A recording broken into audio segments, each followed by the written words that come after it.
Dans la deuxième moitié du XXe siècle, une révolution verte a eu lieu. On a porté les engrais et les pesticides d'une manière intensive pour garantir une productivité agricole importante. À cette époque, tout ce qui comptait, c'est le rendement croissant. Mais aujourd'hui, suite aux graves conséquences des intrants chimiques, la pression sociale augmente et revendique en plus du rendement une agriculture responsable et respectueuse de l'environnement et de la santé humaine. Cette pression est désormais traduite en une contrainte réglementaire qui stimule la capacité à innover.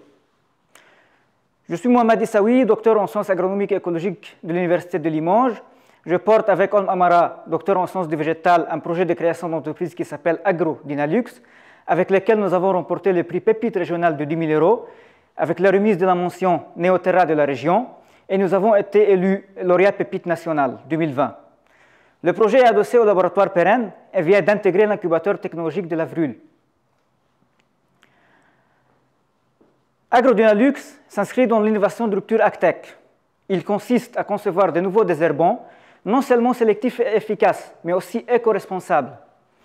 Nous proposons donc une solution qui constitue une vraie alternative aux produits phytosanitaires conventionnels comme le glyphosate et aux produits de biocontrôle dont le prix est élevé et l'efficacité est remise en question.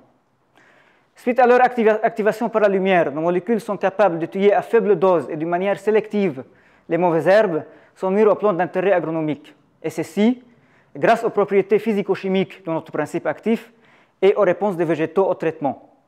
La preuve du concept est déjà validée et un dépôt de brevet est bientôt prévu.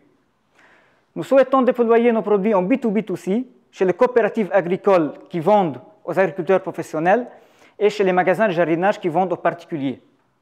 Pour répondre aux enjeux de la transition écologique et pour donner une nouvelle dimension à la souveraineté alimentaire à partir de notre région Nouvelle-Aquitaine vers le monde entier, AgroDynalux aura besoin de votre soutien afin d'accélérer l'avancement du projet. Merci.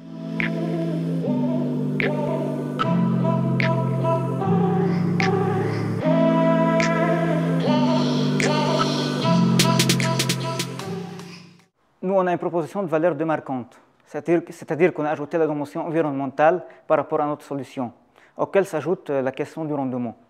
Deuxièmement, c'est la mise en forme de notre solution qui est bien adaptée à un système de production bien connu par l'agriculteur.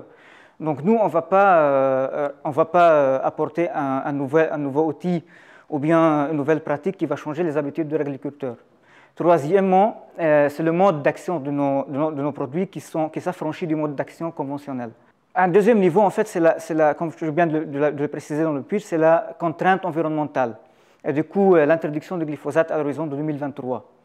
Donc là, on est dans une situation où on peut mieux vendre notre solution, puisque le produit qui détient la majorité de la part du marché ne possède aucun substituant.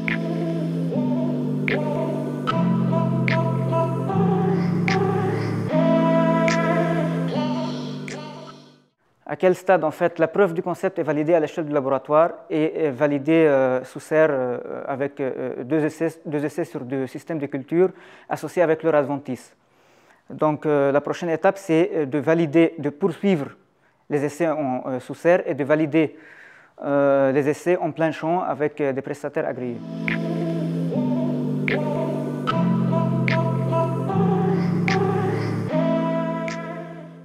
Il faut tout d'abord avoir l'autorisation de mise sur le marché. Là, ça peut prendre 3, 4, 5 ans avant de pouvoir commercialiser.